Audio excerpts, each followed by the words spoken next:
یزید کی فوج نماز پڑھ رہی تھی، قرآن پڑھ رہی تھی، اور آج بھی دیکھا یہی جا رہا ہے، آج بھی یزیدی فوج لبادہ اسلام کے اندر ہی ہے، جس کی وجہ سے ایک عام آدمی کے لیے جس کے پاس علم اتنا نہ ہو، بہت مشکل ہو جاتا ہے ڈیفرینشیٹ کرنا، الگ کرنا حق کو اور باطل کو۔ کیسے کریں مفتی صاحب؟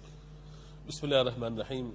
دیکھیں، میں یہاں پہ آپ کے سوال کے جواب میں 2 سے 3 باتیں مختصر عرض کرنا چاہتا ہوں۔ پہلی بات تو یہ ہے کہ محبت اہل بیت علیہم الصلوۃ والتسلیم، یعنی اہل بیت اطہار کی محبت، یہ وہ راستہ ہے کہ اس کے سوا حق کا راستہ کوئی ہو ہی نہیں سکتا، کوئی اور ہے ہی نہیں، ہو ہی نہیں سکتا حق کا راستہ، کیونکہ یہ قرآن کے ساتھ جڑے ہوئے لوگ ہیں۔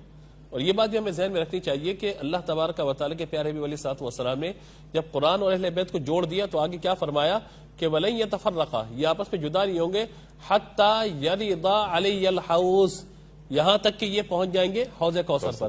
اس کا مطلب ہے کہ ساقی کوثر صلی اللہ تعالیٰ علیہ وآلہ وسلم نے جو سفر شروع فرمایا کوثر تک پہنچنے کا، وہ راستہ فقط ایک یہ قرآن کا راستہ، اور قرآن کا راستہ کہاں سے ملے گا؟ اہل بیت کی بارگاہ سے ملے گا۔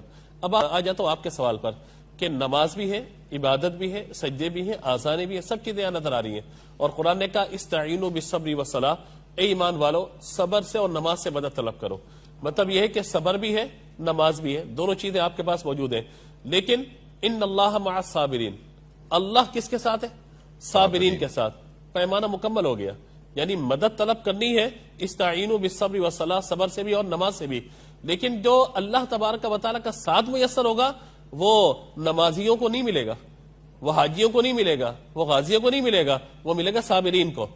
اب آپ آ جائیے یہاں پہ میدان کرب و بلا میں، آپ دیکھ لیجئے، یہاں پر بھی اذان ہے، وہاں پر بھی اذان ہے، یہاں بھی نماز ہے، وہاں بھی نماز ہے، وہاں بھی قرآن، یہاں بھی قرآن، لیکن آپ دیکھیے کہ قرآنی تعلیمات کے مطابق صبر آپ کو کہاں پہ نظر آ رہا ہے؟ جہاں صبر نظر آ رہا ہے وہیں حسین نظر آ رہے ہیں، وہیں اہل بیت نظر آ رہے ہیں، وہیں قرآن نظر آ رہا ہے۔ تو اب یہ بات ہمیں بتاتی ہے کہ فقط قرآن ہاتھ میں اٹھا لینے سے کوئی بندہ حق پر نہیں آ جائے گا، بشرط یہ کہ اس کے ایک ہاتھ میں قرآن ہو، دوسرے ہاتھ میں دامن اہل بیت بھی ہو۔ جب یہ دونوں چیزیں ہوں گی تو وہ حق کے راستے پر ہوگا۔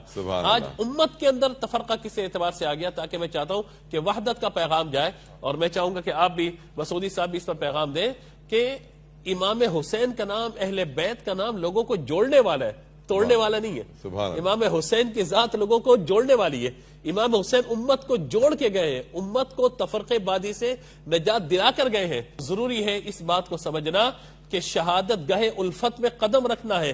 لوگ آسان سمجھتے ہیں مسلمان ہونا، حسین کا راستہ آسان راستہ نہیں ہے، یہی صبر کا راستہ ہے، یہی حق کا راستہ ہے، اور اسی حق پہ راستے پہ چلنے کے لیے ہو سکتا ہے تکلیفیں بھی آئیں گی، پریشانیاں بھی آئیں گی، آزمائشیں بھی آئیں گی، لیکن یاد رکھنا بالآخر کامیابی اللہ تبارک و تعالی حق کو ہی عطا فرمائے۔ سبحان اللہ، سبحان اللہ۔